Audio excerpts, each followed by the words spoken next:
So I started not making games. Who starts off making games anyway? My introduction into games was through alternate reality games. There was a game called SF0, San Francisco Zero, and it was a real world game where you were encouraged to do tasks and then upload proof or documentation of your completion. And other people would comment and give you points. And the tasks were very much based on situationism. So a kind of group or theory that came out of the 1968 Paris strikes, has a background of Marxism and Dadaism.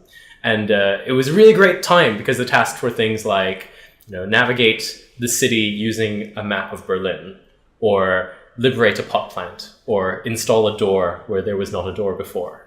And these kind of weird tasks tried to reinterpret the world and allowed you to reclaim space as your own.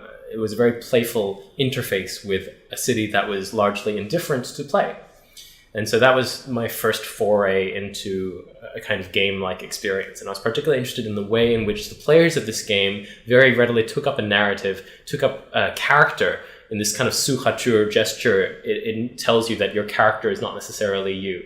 And that was very liberating for a lot of people.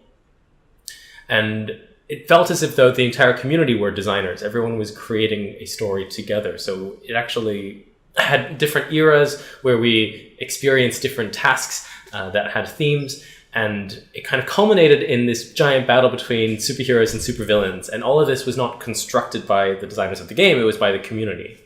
So it was kind of like a role play, but also felt like exploring a world that we were creating as we went. So that was my first foray into games and game making.